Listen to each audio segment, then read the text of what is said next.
You run-of-the-mill chiropractor or your stereotypical chiropractor might see someone 3 times a week for a month or something like that, something ridiculous. And I don't know everything, obviously, but now I feel like I'm getting patients out of the door within 3 to 4 visits. It's basically figure out the movement patterns, do a little manual therapy, a little manip, tell them that it's a short-term thing, they need to do rehab. Then when they leave, I write them a rehab program targeting everything that they have mobility-wise or stability-wise. So I'll teach you how to mobilize your own joints because it doesn't have to be HVLA to achieve joint mobility. So I teach them how to use bands. And then the exercises for the stability type problems that go about joints. And then, we follow up. It's more about now for me about teaching the patient and following up with them than it is me laying my hands on them. Welcome to another episode of the Build Beyond podcast, where our goal is to challenge and guide you so that you can meet your full potential. On this episode, we have Josh Sanchez. Josh is a sports chiropractor from Florida who practices in Oregon.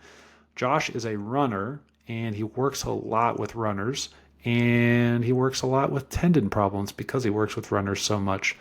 Josh is a true sports chiropractor. He's board certified.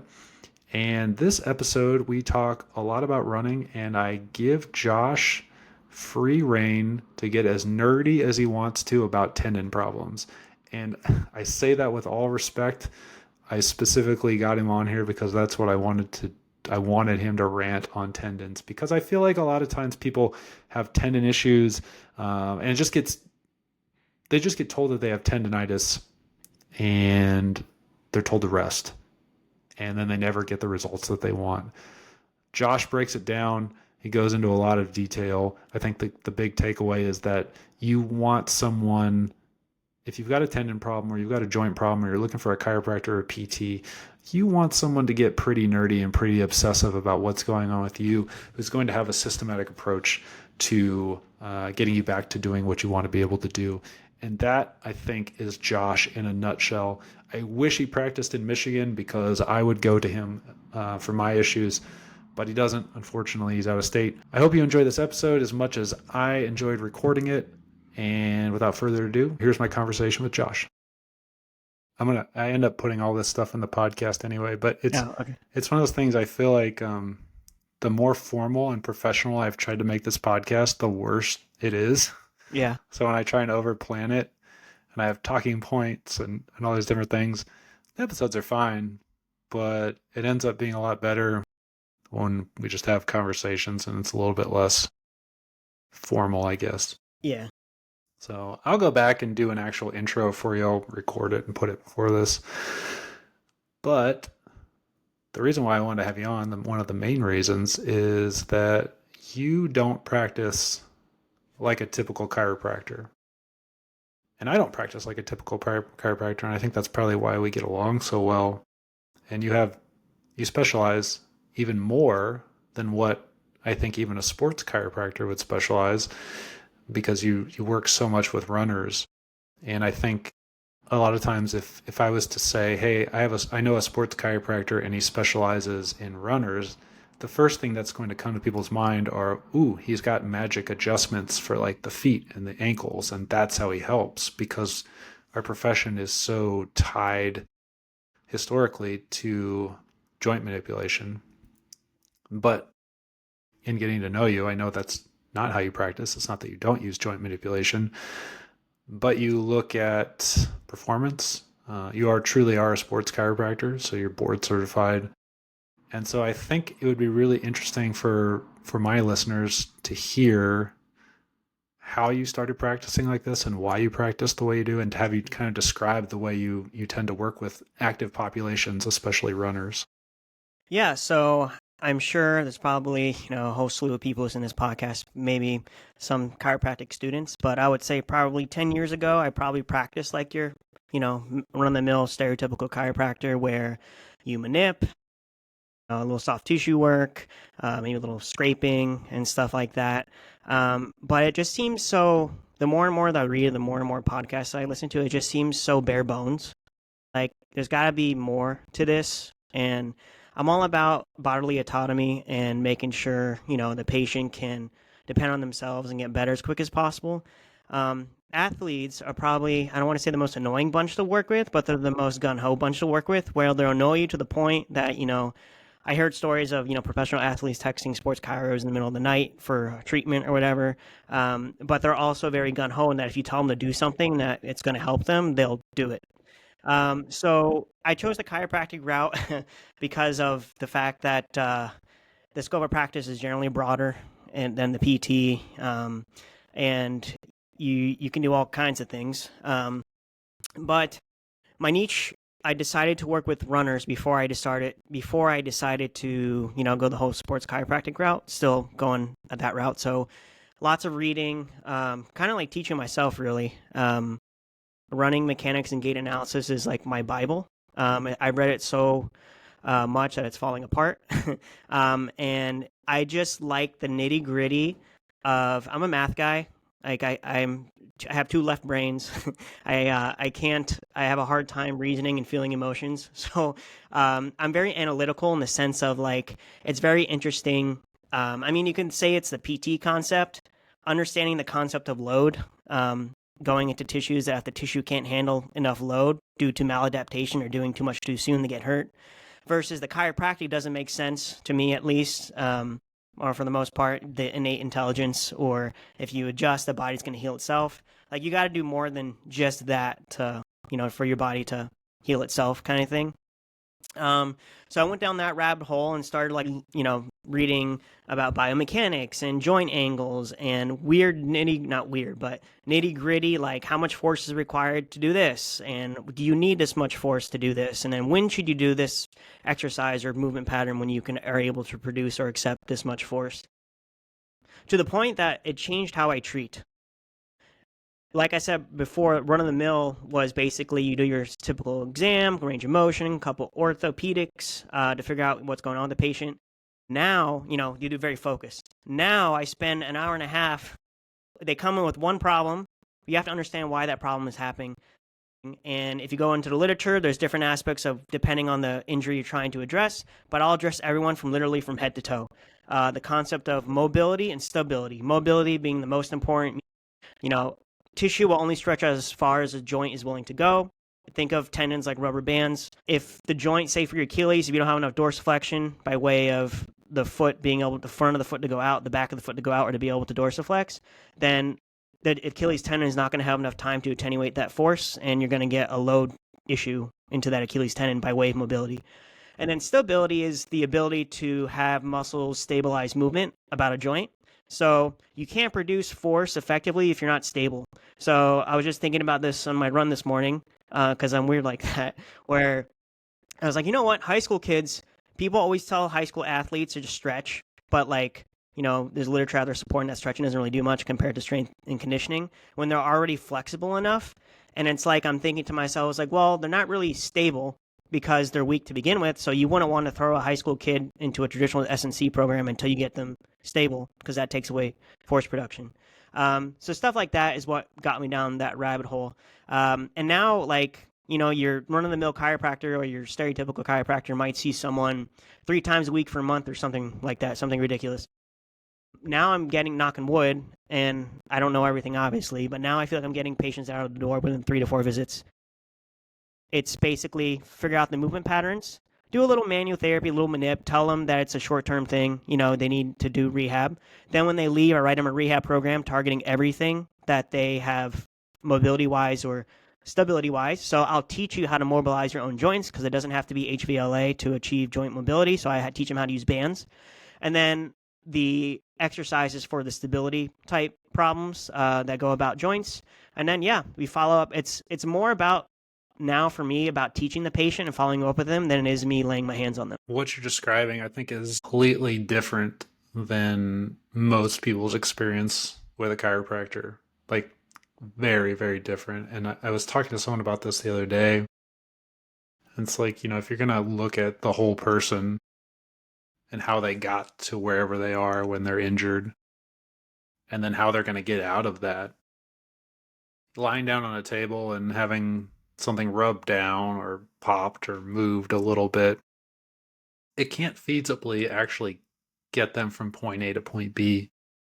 And I feel like a lot of times I go down this like negative rabbit hole when I'm describing that. And I've really tried to change the way I think about it and talk about it, because I do recognize that manual therapy, so putting your hands on people, can be really beneficial. It can open up doors, but those doors close really, really fast. And I think something you said that I think is really interesting is being honest with people. Hey, we can do this. It's probably gonna help a little bit, but it's a means to an end, so that we can do all the things that we need to do to get you to what you want to be able to do. And I find it really interesting because the manual therapy, like chiropractic adjustments or soft tissue therapy, it's all part of the guidelines for musculoskeletal injuries or things that we deal with. But if you look at it, it's usually those types of things are usually labeled as a could do. You could include them, but they're never labeled as a should do. But if you look at the things that guidelines always say you should do, it's everything that you're talking about. So it's doing a proper assessment, looking at movement, looking at weaknesses, looking at the goals that they have, and then figuring out where they are. And then how do we chart that path for you as a unique individual? Do you need to stretch? Sometimes people do. Sometimes people need to strengthen. Sometimes people need to your point, create some stability before you put them under significant load. It's just not what you're describing is not the cookie cutter solution that I think most people expect that that's what they're buying when they go booking a chiropractic appointment. I already know what I'm going to get. And that's like, if you have back pain and you go to a shoe store, they're probably going to try and sell you shoes to fix your back pain. But if you walked into a mattress store, they're probably going to try to sell you a mattress. And if you happen to walk into a chiropractic office, they're going to recommend chiropractic adjustments if it's a typical chiropractic office. There's not anything necessarily wrong with all of that, but it's very predictable.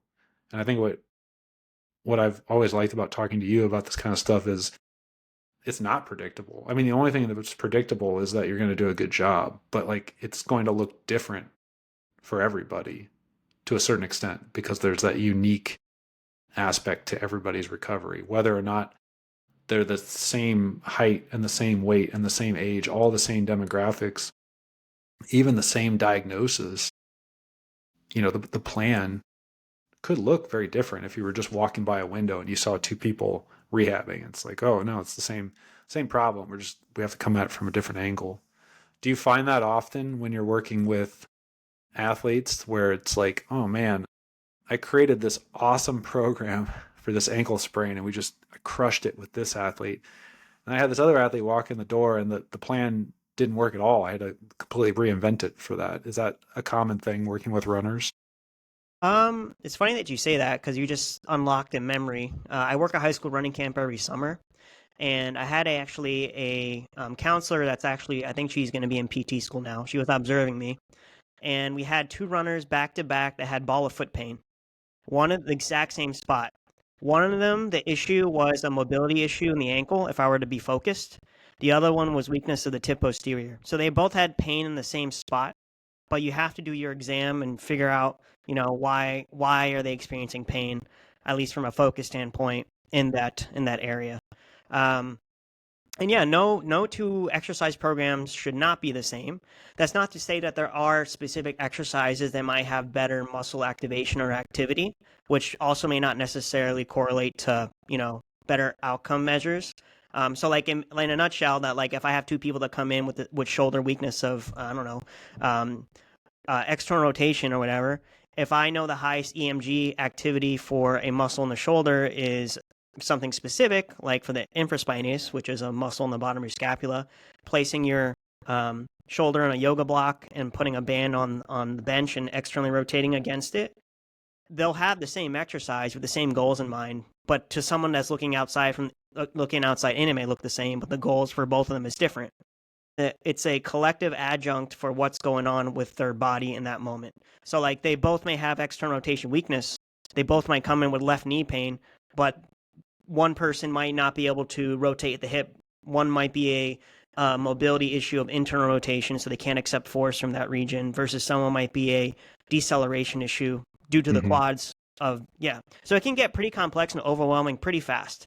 And at least in healthcare, I do believe there should not be any cookie cutter. Unfortunately, the healthcare model here makes it tough. It should not be cookie cutter, and it should be like you said, a very specific approach to that person's problem. And be very like articulate about it. Like, even if I have someone that walk through the door and it's something that I may have not seen or something that I know or may not know of, I will communicate that. I'm like, hey, there's evidence for this. There's not evidence for this. There's a little bit of evidence for this. I don't know much, but when you leave, I'm going to spend the next week looking up research on how to like rehab some specific condition. So I'm constantly learning and constantly, changing the way I practice and changing my approach to help this patient. I think that's like the maddening part about this is that you feel like, at least I had this perception of, the longer I'm in practice, the more streamlined things are going to get. And it's almost like the more I learn, the less I feel like I know and the more I have to read. Yeah. It's like at this point, I wish there was a cookie cutter way to deal with every injury. And although I have the exercises and stretches and mobility drills that I tend to favor, it's very common for none of them to work. Yeah. With somebody, and it's like, I have to reinvent the wheel between sessions. I've got to go read something and figure out why I've got this battery of stuff that normally works and it doesn't work now. But that's also the fun part, because you just get to do something different. And I think as a healthcare provider, if anyone out there is listening and wondering how healthcare providers think about it, I found general standard practice in a chiropractic office so boring, because I literally got paid to do the same thing every 5 minutes. And if anyone, I've worked at places like that where you have 5-minute appointments, and even a 15-minute appointment is so short. It's not enough. And it's like, in that little time, a lot of times I didn't even know the people. I had to look at the screen to see who the person was. And I was just looking at whatever we did last time and then just doing the same thing. And in 5 minutes, I don't have time to connect. I don't really have time to change. And I think that is the frustrating part as a healthcare provider, but it's also the fun part when you can step out of that.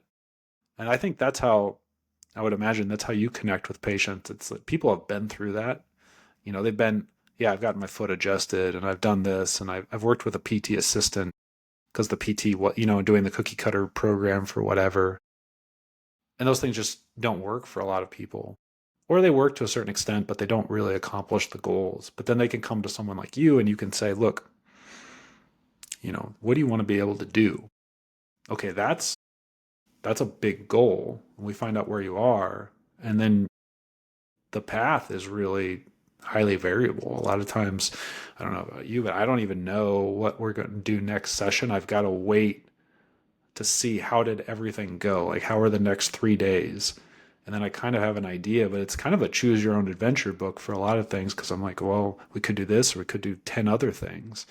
We just kind of have to see how you respond to things. And it makes it fun, but it also takes up a ton of time in between, which is like, I think the frustrating part, but also the fun part at the same time. It's like this double-edged sword where it's like, I'm going to go read for an hour for one patient, but I'm going to learn something. And it's probably not going to work for the next patient anyway. So Yeah. I can imagine you probably spend more time doing it than I do. Well, I mean, I love learning. I'll go to conferences I won't even get CEs for. Just to learn and to see what other professions are doing and stuff like that. Yeah, I just see it as a learning opportunity, always bettering myself.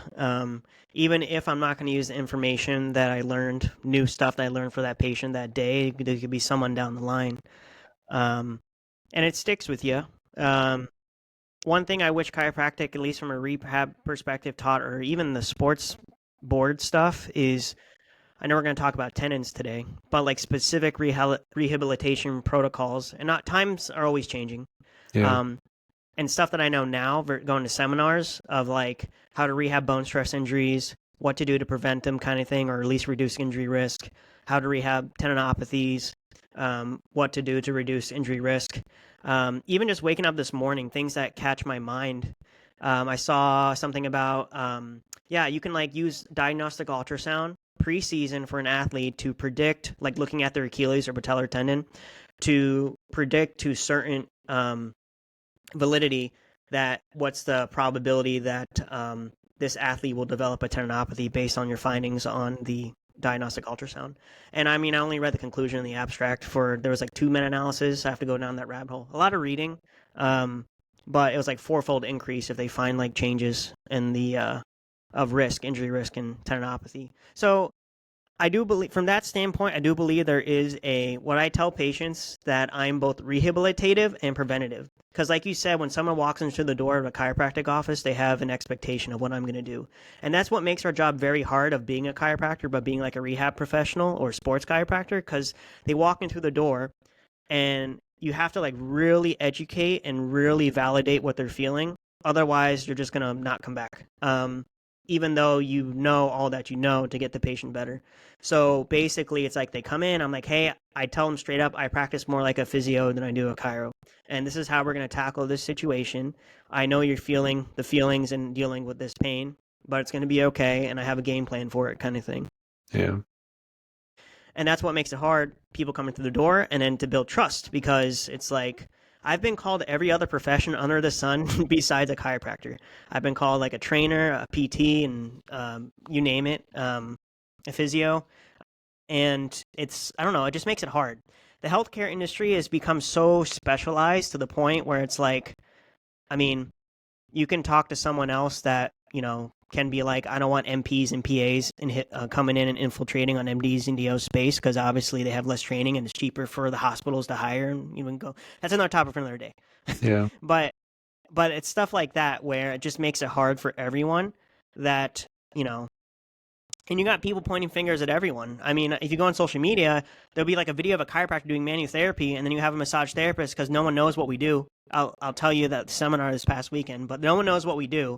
And the massage therapist is like, well, you can't do massage because it's out of your scope of practice. Or like, I've had one time where people were like, oh, Josh, you're a chiropractor? You should go like to massage school to learn how to do massage too. Then you can combine the two. And my ears just start bleeding. I even had, okay, I'm not calling any names out, but at the conference I was this past weekend, there was a portable ultrasound person there. No one understands what chiropractors do. And he's like, oh yeah. He's like, you need a free hand. So what we're going to do is that this is a good ultrasound unit to scan the neck while you're holding the head at the same time to, look like as if we're like spinal doctors as dentists are to teeth. And that's not true. And so it's just such a hard, it's mind boggling and such a hard, like, bump in the road to try to get over. I was at ACSM this past weekend and trying to talk to a PhD candidate or a PhD or an MD or DO or whatever, just to network. When you tell them you're a chiropractor, they like their face changes. They don't know how to talk to you. They don't know so yeah. That's our fault as a Yeah. profession, though. And I feel like it's interesting because for people who are listening, if you never listened to my podcast before, the chiropractic profession is split. And there are extremes in both directions. Chiropractic has some unusual beginnings in the 1800s, but in the context of it, MDs back then were like blowing tobacco smoke in people's ears and bloodletting and doing things like that. So there wasn't a lot of science going on. And chiropractors, the early chiropractors, to their credit, they were looking for something different and they found it. They just didn't know how to explain it.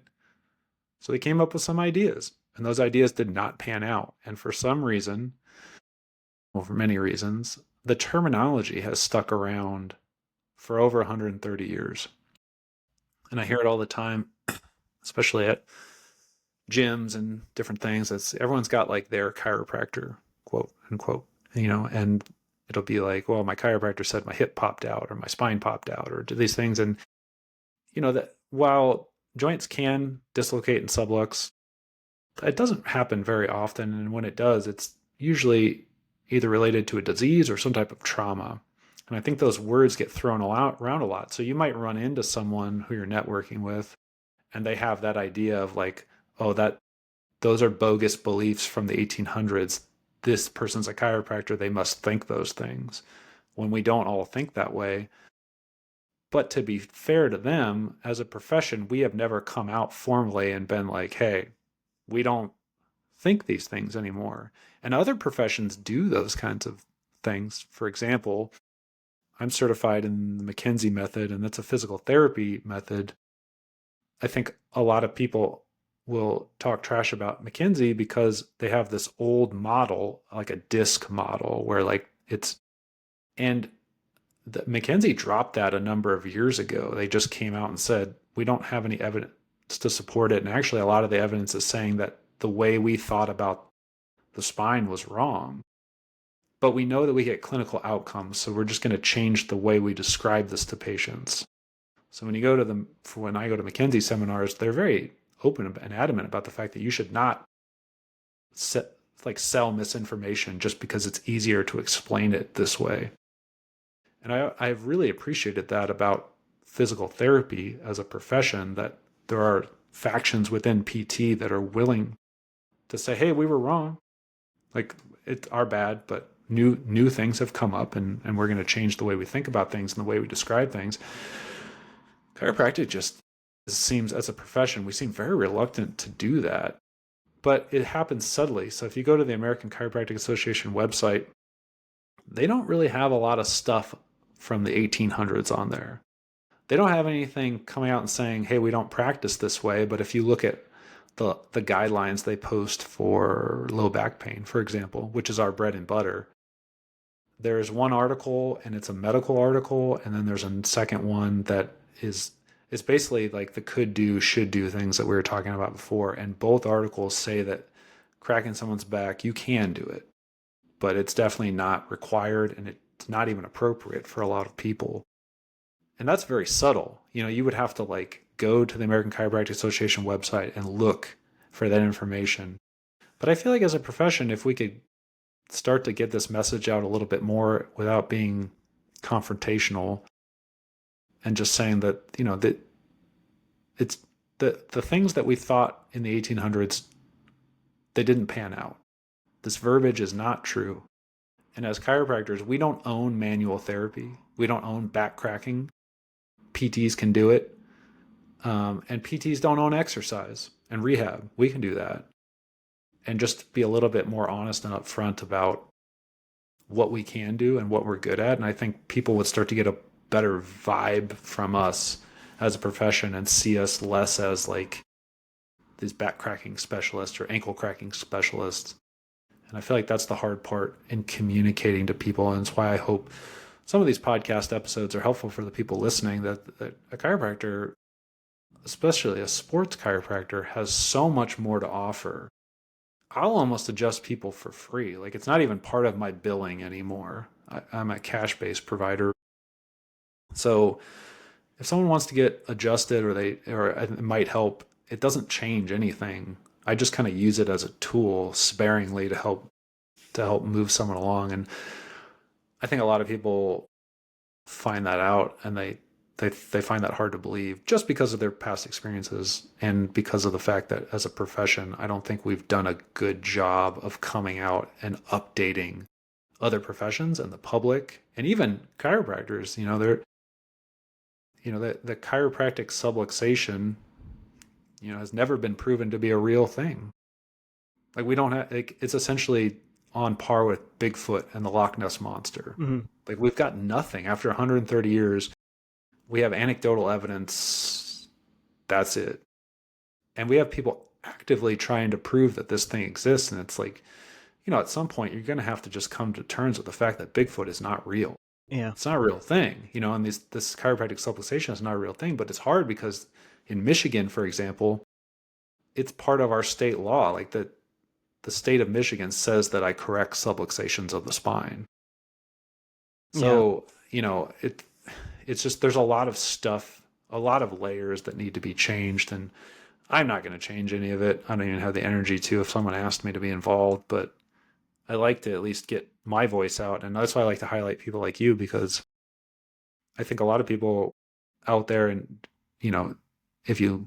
Josh doesn't practice in Michigan, unfortunately for most of my listeners, but, if you're looking for someone and you've got a problem running, well, go to someone who specializes, a sports chiro or a PT who's really good that specializes in running, that's up to date on their information. And I think a lot of people don't really understand what a sports chiropractor is.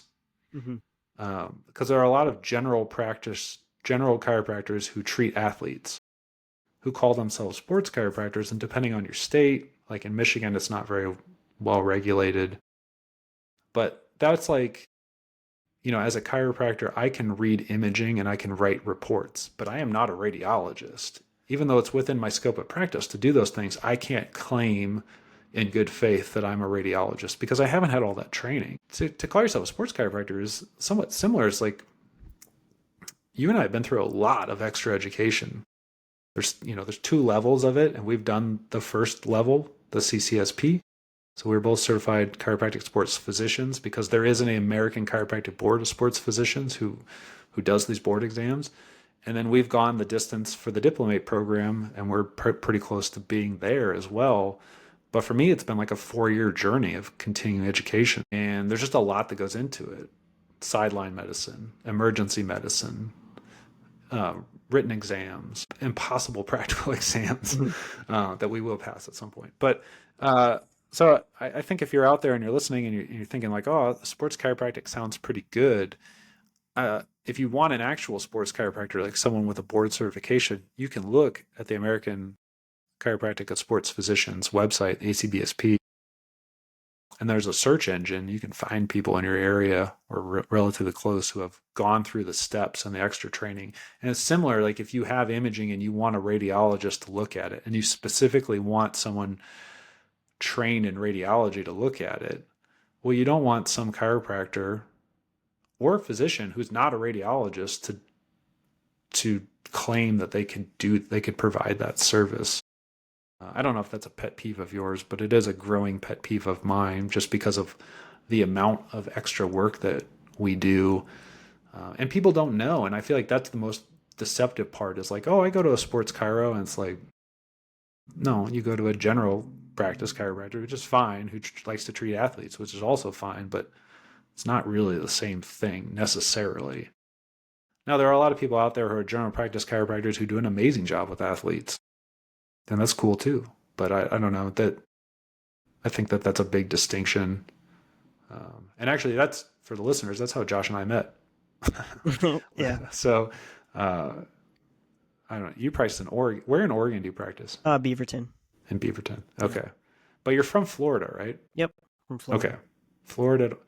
That was a huge shift, though, at least weather-wise. Yeah.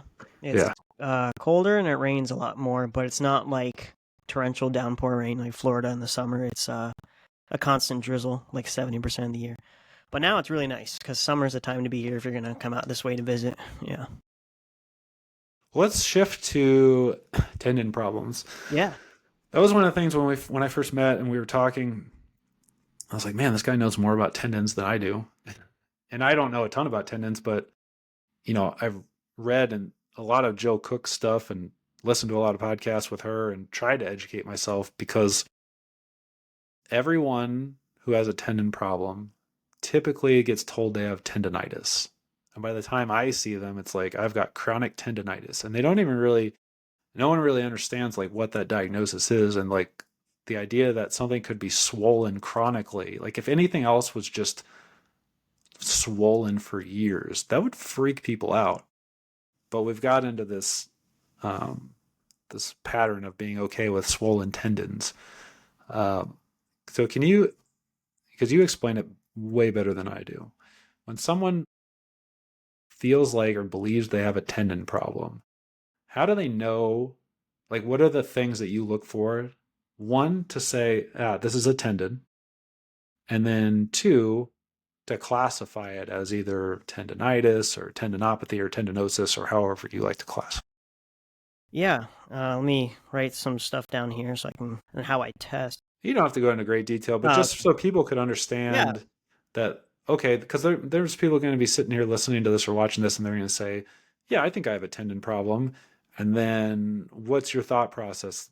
One, do they actually have, like, so they could sit there and think, okay, I do have a tendon problem, but maybe it's not tendonitis. And I'm kind of leading you a little bit because I would say, other than a couple youth athletes, I have never actually seen tendonitis, but I've seen a lot of tendon problems. Yeah. So let's start with the beginning, the different types of tendinopathy. So a tendon, let's talk about tendons first. Tendon attaches basically muscle to bone. And that's basically, if you open up an anatomical textbook, that's what they say they do. But the tendon's job is basically like a rubber band. When, say, like, let's use your calf for example, in your Achilles complex. When you're running and your foot hits the ground, there's two phases of muscle contraction. There's eccentric, when the muscle's shortening.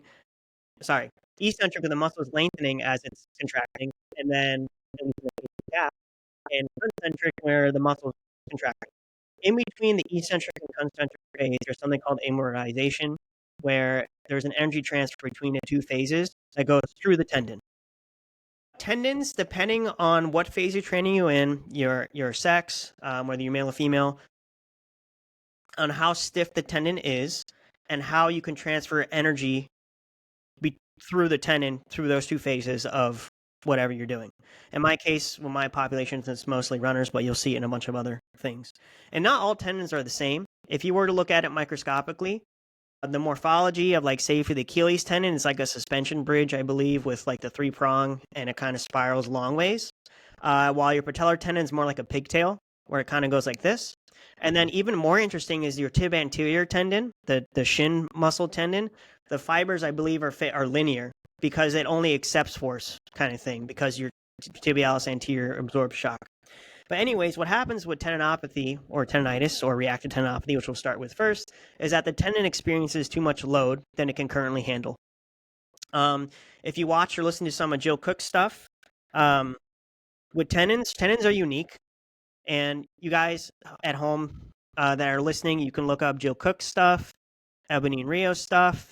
Keith Barr's stuff is really interesting too. So I'm going to try to combine all the three in anecdotal type stuff of what I've done with rehab and what I've experienced. And by no means am I like the tendon expert, but I'm always learning. But so basically, when you have a tendinopathy or a reactive tendinopathy, the tendon swells to protect itself. It becomes more thick. Basically, tendons are viscoelastic. They are basically have the properties of water and are elastic at the same time. An analogy with something that is viscoelastic is like, say you're in a pool and you have your hand in the water. When your water is pushing against, say your hand's in the water, when your hand's pushing against the water, you feel more resistance. So that resistance is equivalent to stiffness in the tendon. So say like you're doing pogo hops or jump rope, whatever, for the sake of the Achilles is becoming more stiff because it's viscoelastic with the amount of resistance that you're giving to it. Now, if the tendon can't handle the current load by way of intensity, frequency, depth, duration, you'll get, like I said, a reactive tendinopathy. And I rewinded a little bit because you're probably like, water. So the water actually infiltrates the tendon to protect it. And reactive tendinopathies last about, I've heard, from anywhere from 5 to 10 days. There's always new research coming out, 7 to 14 days. But basically during that time, it's not necessarily a inflammatory process. It's just your body's trying to protect it kind of process. And usually it calms down within 5 to 14 days, depending on what you're looking at. If it doesn't calm down or you continue to load the tendon, maybe 20 years ago, we used to say the tendons will get inflamed, but now apparently if you listen like Jill Cook stuff from maybe 5 years ago or so, or 6 years ago, now we're saying that tendons do get some grade of inflammation. So what happens is that the fibers in the tendon, they're lined up specifically for different reasons to be able to absorb and transmit force through the tendon. You can have two types of tendinopathies. You can have a compressive tendinopathy or a shear type tendinopathy. So for the sake of the Achilles, a shear type tendinopathy would be closer to the muscle belly or the musculotendinous junction as it's experiencing shear forces. And then compressive tendinopathies would be, like, for the sake of the Achilles, more by the calcaneus or the heel, where the pressure of the tendon and the foot dorsiflexing is putting more passive compressive forces or active forces onto the tendon. And so Keith Barr's stuff, as more of an analogy of why this stuff happens, the stiffness and integrity of the tendon to muscle is it's kind of like you have two different mediums. The tendon is naturally more stiff and the muscle is naturally more soft. So when you have two different mediums, and over time as the tendon becomes more stiff, we'll talk about what creases stiffness in a sec once we get through the types of tendonitis, um, puts increases the risk of injury onto the muscle-tendon junction or having a muscle strain. But with tendons, there's a caveat. You can either have increased stiffness to improve performance to help the energy transfer, but also increase injury risk, or you can decrease the stiffness through rehab and decrease injury risk, but to help with the health of the tendon. And there are different ways you can do that. So tendinopathy, basically too much load. You have some inflammation going on there. The fibers are either experiencing shear forces, there's breaking in what they call like the cross links between the tendons, so they can't transmit force effectively, and you develop pain and all that stuff. And then if you go past that point, if you just keep being chronic with it, and don't give it time to adapt or do a different type of load protocol or reduce load, then it'll develop into a tendinosis, where this is something like maybe you've had for like months, and this pain that just won't go away. You wake up with stiffness, not always, and you can't do what you want to do, and then basically the fibers are all janked up. You can't transmit force effectively, and we need to really rehab that kind of thing. Tendons are unique in the sense by the age of 17 or 18, you will only reach core tendon, trying to find a word for it. Like you'll only lay down the collagen you need that you have basically for the rest of your life by the time you're 17 or 18. Bone's very similar. And what happens is with the laying down of the tendons, if you listen to Jill Cook's stuff, you cannot change pathology. So if anyone tells you that you see a provider that says you have scar tissue buildup, well, you kind of do, or you tore your Achilles. I saw a paper that was published in the 90s. I don't remember the sample size, but they said that 97% of these people that had the ruptured, I believe it was an Achilles, had a diseased tendon. So like 97% of the time, the reason why you tore the Achilles or strained your Achilles is because it was already diseased to begin with. You can't change pathology. Once you strain the tendon, that's pretty much it. You probably heard the concept, treat the donut, not the hole. You know, if you go to someone, they'll probably do scraping or shockwave or ice or heat or whatever, and that's not going to fix anything. Even injections don't fix anything, by the way. No PRP or peptides doesn't really have a place in tendinopathies. That's what Keith Barr says, and you can go down a rabbit hole and look at all that stuff. Tendons need load. If you don't give it the load it needs, it won't adapt in a very progressive pattern. So that being said, how do you know if you have a tendinopathy? Basically, tendons don't like what they call jerk. Sometimes I'm a jerk, but jerk is change in acceleration. So your high school physics, you know, you have velocity, and then the next one up is acceleration, right? Acceleration is change in velocity. Basically, tendon's job, like if you are decelerating to help slow down kind of thing, the tendon experiences more load, you know, a lot more quicker because it's viscoelastic. So if you have pain with jerk, and you can make up your own jerk test if you're listening in your healthcare provider or your fitness professional, which I do sometimes. I'll make it up on the spot to distinguish between FAI, femoral acetabular impingement, and hip flexor syndrome, because sometimes that can be a little bit of a issue. That's a thing as a concept for having tendinopathy or tendinosis. Duration, tendinopathy, tendinosis, when it happened, how it looks. It could be hot. It could not be hot sometimes. You don't necessarily have to have pain with palpation. You don't necessarily have to wake up with stiffness in the morning or anything like that. But it's usually pretty localized. It's not really diffuse. Like if you have a tendinopathy, and you know, probably in runners, one of the most common is probably patellar tendinopathy, Achilles tendinopathy, maybe post-tib tendinopathy. It's pretty much like if it quacks like a duck, looks like a duck, it's probably a duck kind of thing with tendinopathies. So it's not like you have to do 20 different orthopedic tests or get imaging to really know that's a tendinopathy. And yeah. And you can also have tensosynovitis, where the area around the tendon could be inflamed. In late stages of tendinopathy or tendinosis, you may get some swelling between the sheath, which is the outside of the tendon, and the tendon itself, and you might hear creaking, for example. So that's another sign of tendinopathy or negative tendon changes you got going on. And yeah, tendinopathies, you can go down a rabbit hole with Ebenine Rio's stuff, because I believe she studies like what she calls the accelerator and how the nervous system functions to how tendons, you know, like when you do a reflex, right? When you do the reflex and you kick your leg out when your doctor hits you with a little hammer, It's a spinal arc reflex. It goes literally from the tendon straight to the spinal cord. You probably heard in school maybe the concept of the Golgi tendon organ with Big Bird. At least that's what we learned. Is that if something really heavy falls into your hands, the quick passive tension going into, say, your bicep tendon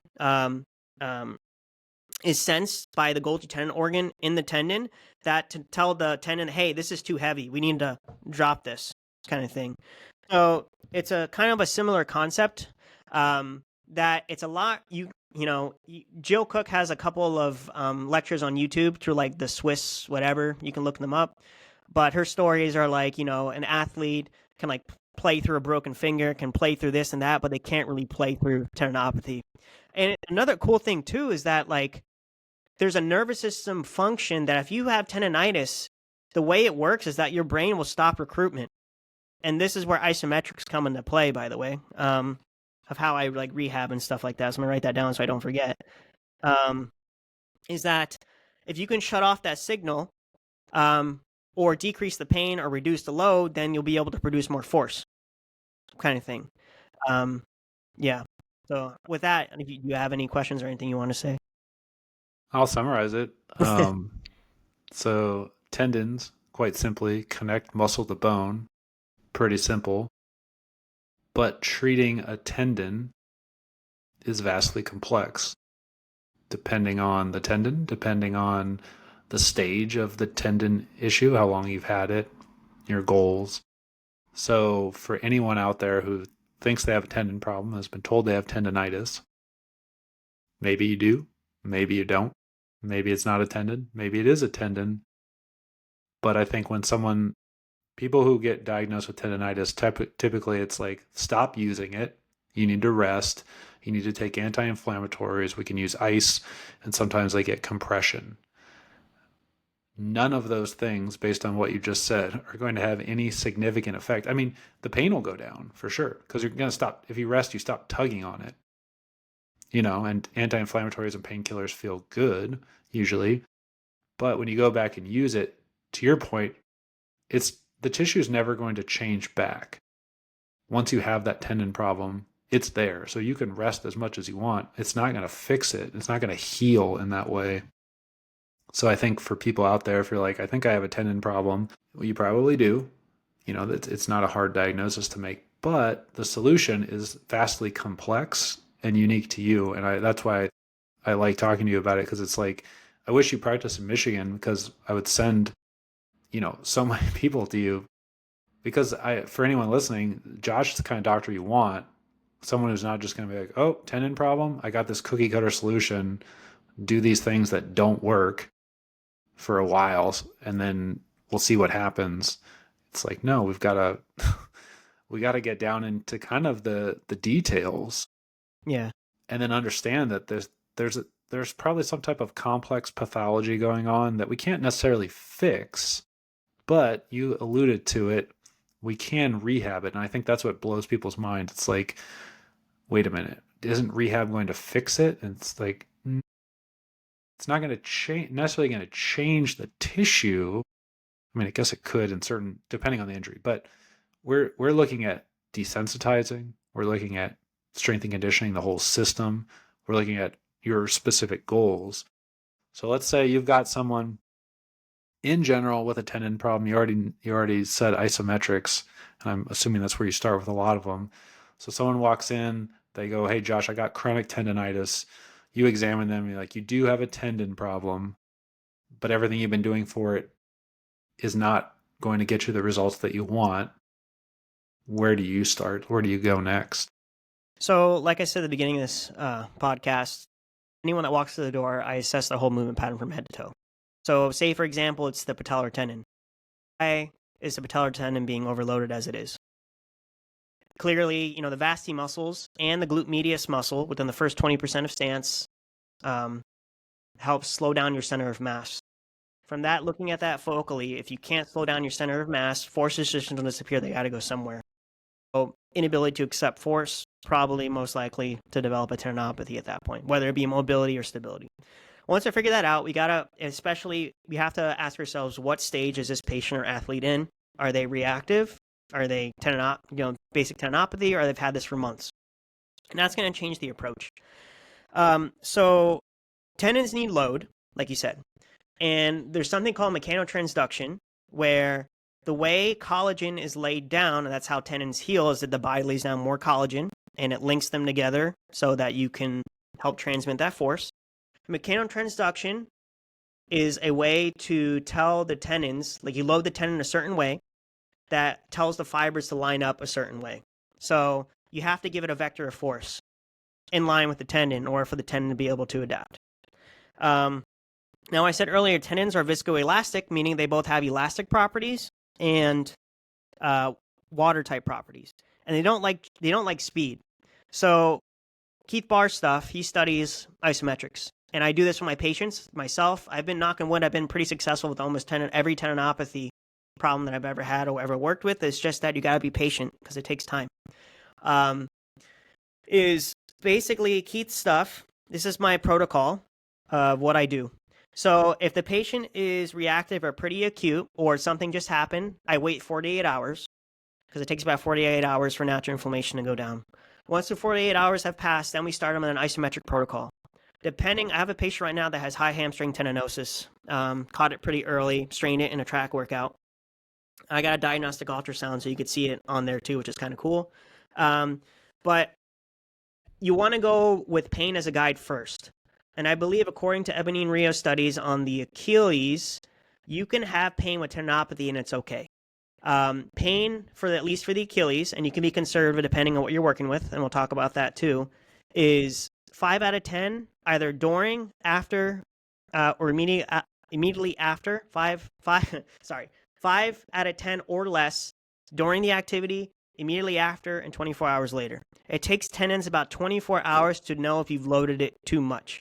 So that's another thing. To know if you have tendonitis is that if you do a workout and you wake up the next morning and the area is sore, chances are it probably is a reactive tendinopathy, or you experience too much load.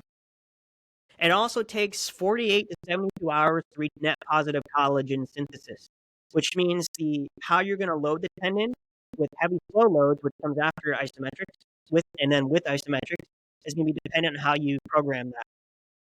And you also need strength. If the patient is not stable and doesn't have strength, then you're going to have a hard time being able to withstand forces, right? If the muscle is weak, and we already talked about the junction between the muscle and the tendon, and if the muscle is weak, then yeah, the muscle-tendon junction, the tendon, you're going to have more compressive load depending, or shear load depending, because the muscle can't handle the load. So there's that as well. All right, so isometric. So the protocol that I give for people is pain as a guide first. So the patient that I have currently, we're only trying to keep it a little bit more conservative with high hamstrings. I don't believe there's any literature out there right now. So I usually do 3 or 4 out of 10. And there's a specific caveat with the amount of load that you need. So once the pain is manageable with isometrics, you might have to use 2 legs at the same time. Basically, I have them do like a straight-legged glute bridge. You're going to have to work with it. So 2 legs at the time, shift your weight to the bad side. The protocol with Keith Barr is 4 by 30 seconds with 2 minutes rest, ideally at 70% of maximum voluntary contraction. What means is that the weight has to be heavy enough to be able to load the tendon to work on those viscoelastic properties to hit the damaged part of the tendon. So like, if you go to someone and they just give you 15-second calf raises or 15-second calf holds with body weight, it's not heavy enough. Put weights in a backpack, not heavy enough. You will eventually need access to a gym, as sad as that sounds. And there are different ways and things you could do probably at home to get up to that point. But those are major key. And the angle of how you load the tendon is major key too. If it's a compressive tendinopathy and you have to use pain as a guide, say for example, I've had a couple quadricep tendinopathies, you can use like a pin squat iso hold, or a pin squat. It's when you put the pins up on the side so you can control the angle of the depth to load the tendon in certain spots. But okay, I'm going off on a tangent. So isometrics for about 2 weeks. Then after about 2 weeks happen, I start putting the patient on every third day, like I said, 48, 72 hours, every third day, a strength protocol. Isometrics, by the way, provide an analgesic pain relieving effect that lasts for about 45 minutes, which inhibits the brain perception of pain. So if you have pain and you're like a high school basketball player, obviously talk to your doctor. But if you play sports and you know you have a tendon problem, but you're on the upwards trend because you're controlling pain as a guide, you can do isometrics before your activity and your pain will actually be less. And you will not damage the tendon further if you do isometrics and then you do an activity. It takes about 6 to 8 hours for the tendon cells and enzymes to kind of reset. So in theory, you can do this 4 by 30 seconds twice a day, separated by 6 to 8 hours. The reason why we only do a set of 4, because a lot of the research you see people doing sets of 4 to 5 sets of 45 seconds. Is that Keith Barr says that it takes about 5 to 10 minutes to reach those maximum tendon cell enzyme loads, so there's no point in going any further. And even if you did go to 3 minutes, it only increases tendon strain by like 5%. So he's like, most of it happens within the first 30 seconds, so might as well keep it within 30 seconds. Just like with sports, and at least with running, you want the minimum amount of stress to induce the largest amount of adaptation for you to get better at your sport. So after the first 2 weeks of isometrics, then I start them on a strength protocol at about 65% of 1 rep max, which I believe is a 15 rep maximum, at a tempo of eccentric to concentric of 3 to 3 seconds. So it's like if I was doing a calf raise, it would be 1, 2, 3, 1, 2, 3, 1, 2, 3, 1, 2, 3. I've heard as much as 5 to 8 seconds, but I've been giving patients 3 seconds because I believe that's what I heard in a lecture from either Jill Cook or Ebony Rio or whatever. Interesting. Yeah, so we talked about cross-linking earlier. The heavy slow loads actually decrease tendon stiffness. Tendon stiffness, we talked about like sex and whether you're male or female and whether your activity. As people get older, you become more stiff. As someone is diabetic or can't control their blood sugar, the sugar molecules get incorporated into the crosslinks and the tendon naturally becomes more stiff. If someone were to get hurt and be put in a cast, like say they broke a bone and they get out, they may feel more poppier because as you rest, the tendon becomes more stiff. You need the heavy slow loads to decrease stiffness for the health of the tendon, but that's going to take away from performance. We'll talk about plyometrics in a sec because that comes later. So basically every third day with isometrics in between of the protocol already mentioned, we start the patient at 65% rep max, and over a period of weeks, say by the 8th week, we'll get the patient up to 80% of 1 rep max of an 8 rep maximum. And that's the sweet spot. I believe that's like 4% strain. Don't quote me on it, 40% strain, where the heavy slow load is really going to stimulate the tendon. And that's usually where people start to feel better. People say, when people are like, oh, PT never worked for me, or this never worked for me, it's because they gave up too soon.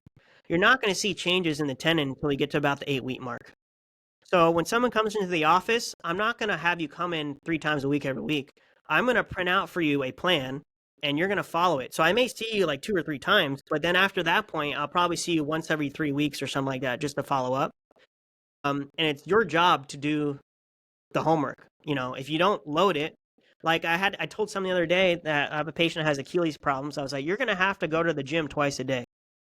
If you can go to once, that's great. You're going to have to go like multiple times a week if you want to get better at this. And there's nothing you can do outside of loading the tendon that's going to help speed it up. You could do things to help reduce the pain. By all means, if you're an athlete and you have a state championship coming up or whatever, and you need shockwave or laser or scraping and it's going to reduce the pain just so you can get through the meet, that's where, you could do that. But you have to understand that that's not going to fix the problem. So after about the 8-week mark, I'll start putting patients on plyos. Plyometrics, teaching the patient how to accept force first, depending. So say jumping off a 6 to 8 inch step and just landing. That's accepting the force. Doing like pogo hops, different things that basically jumping for people that are listening at home. Focusing on speed. And that's actually going to increase the cross links. This is basically like phase 3 of, rehab protocol of someone with a tendinopathy. Yeah. And you could still be running if you're a runner or doing your sport. You just have to use pain as a guide. So I've had plenty of times with athletes and myself having, tendonitis to the point where it's like, oh crap, and just really controlling the load, not having to take time off and then having it improve over time with rehab while still running on it, which is one of the injuries you can do that with. And then plyometrics, and that's phase 3. And then phase 4 is return to sport. You have to teach the tendon to accept energy and help become better with that energy transfer. And then the tendon should go away. Under a microscope or ultrasound, you're not changing the pathology. It's still there. As a matter of fact, people in a room of like 100 people, Jill Cook says that 25% of people would have asymptomatic Achilles tendinopathy if you were to put it under ultrasound.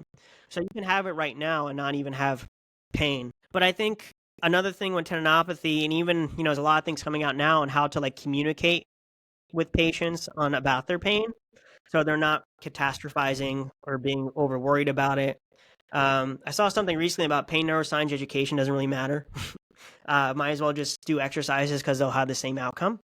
But it's important to understand that, like, don't use words as like weak or whatever. I would probably use more like inefficient, because then, the patients will joke, well, might as well just take me out back and shoot me now because I got like 30 different problems. And I was like, no, no, no, no, no.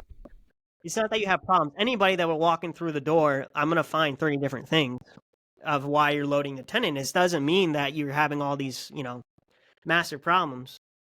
But yeah, you follow the plan, and obviously there's an increase in pain with the tendon during the time. You're going to have to backtrack. You're going to have to reduce the load. So like if like say you started getting pain at 65%, the initial heavy slow lifts, then you're not ready, and probably go another week or so doing just isometrics.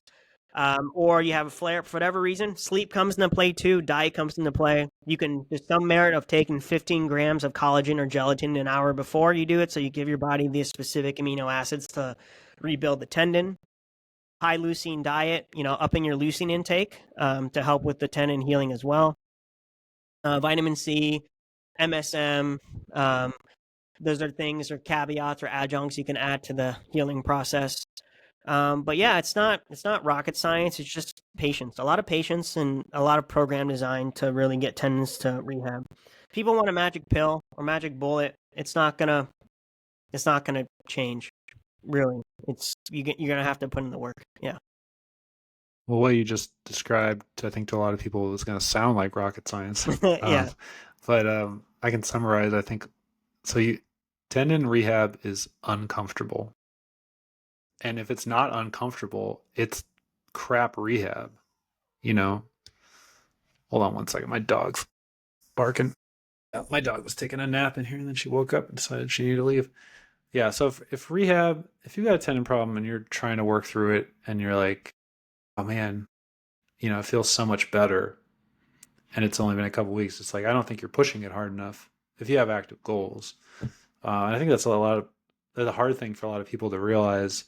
And that I think the communication somewhere where I have gotten a lot better at is prepping people.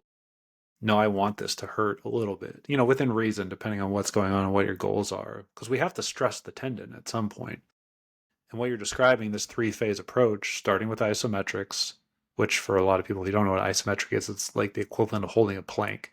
So you're contracting a muscle without shortening it or lengthening it.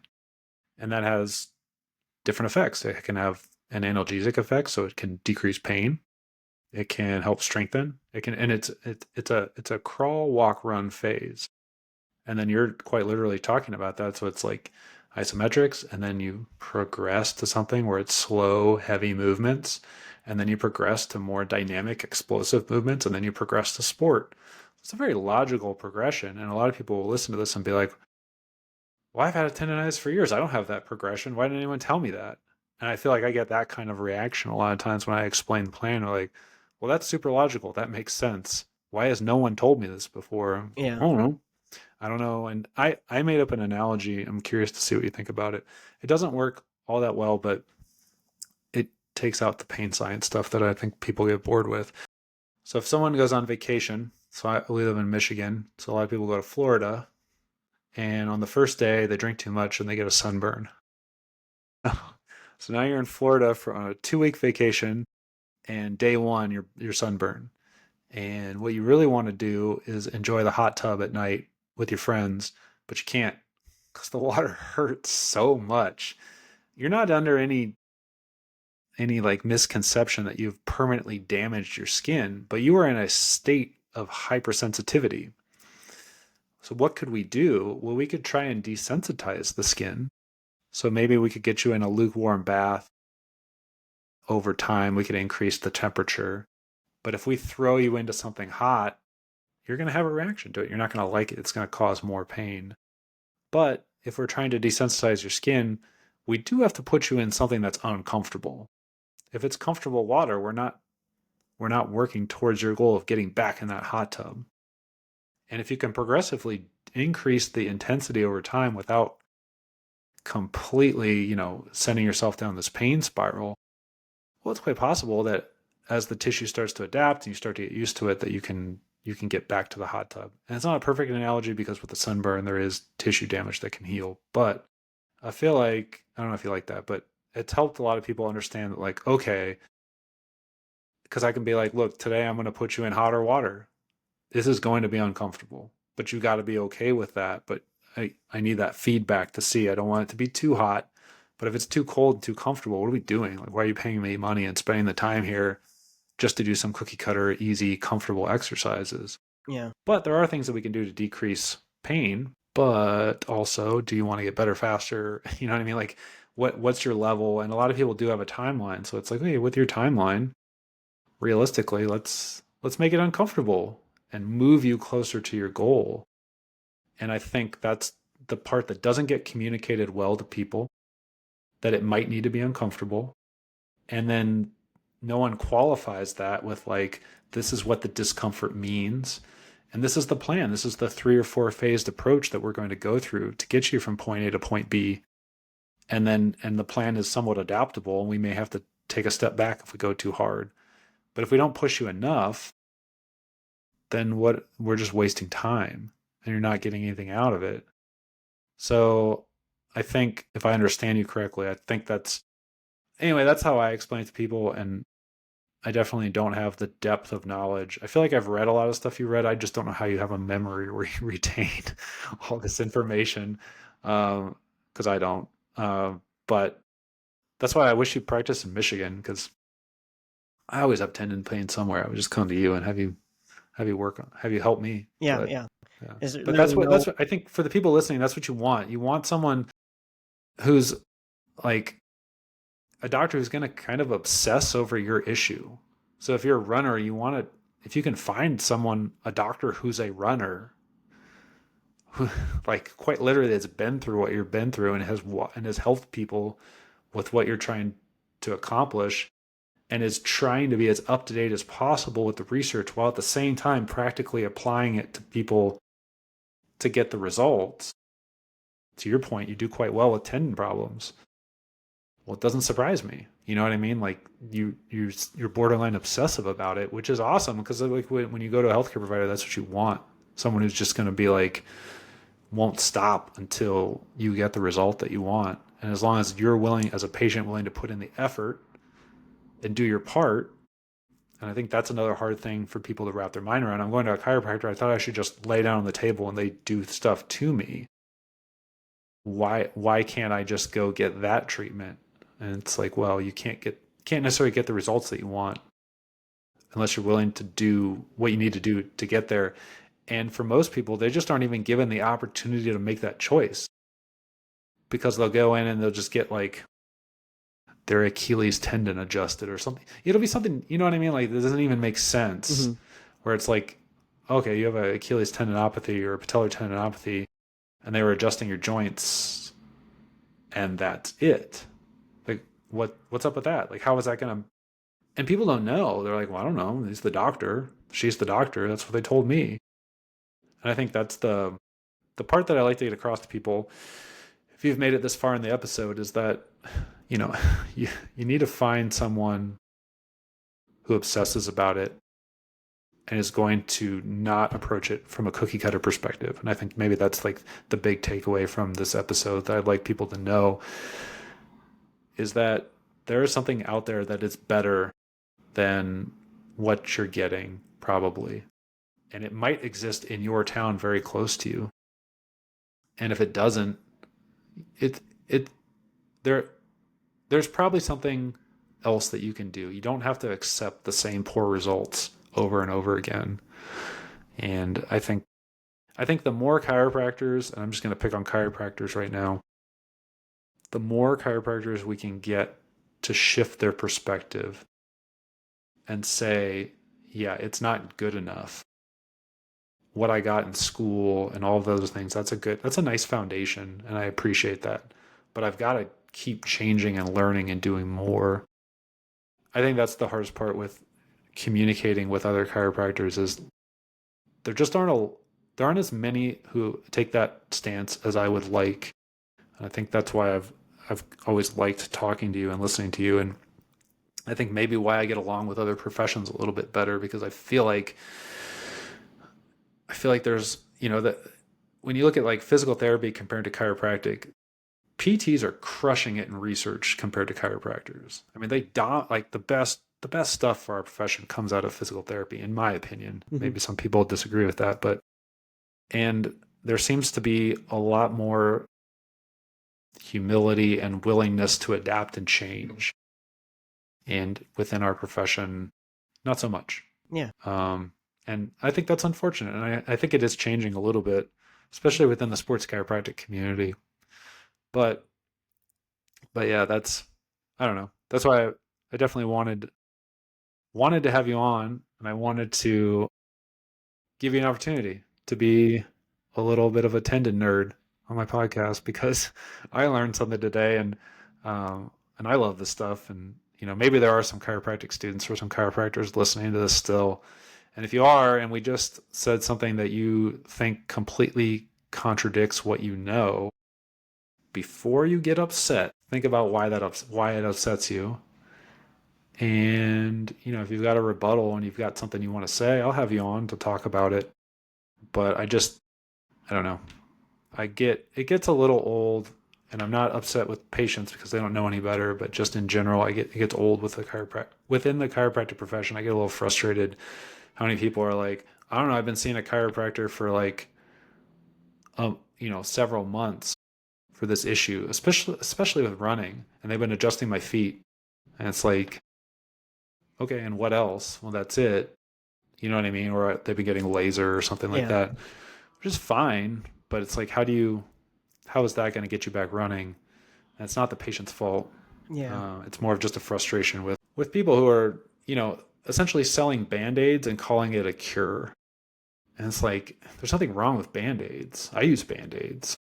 Band-Aids are great. It's a great tool, but you just have to represent it as it is. And so for the listeners out there, there is something better. There are things that are better, and there are providers who try and do better. You have any closing thoughts? Well, yeah, I would find your sports chiropractor. Understand there's no easy fixes. And then maybe that could be a topic for a future podcast, is things that could be changed or different for the chiropractic profession. I mean, I've been thinking like I got to get going here in a little bit, but just as a little nugget, I do think there should be residencies to some extent for chiros. I do think it should be a little bit longer. I think the schooling should be a little bit different. I do think we should be able to do a research. I mean, you do have a doctorate. I mean, the MSPT to the DPT, the only difference is that I think now the DPTs actually do a thesis. Like we didn't do that in chiro school.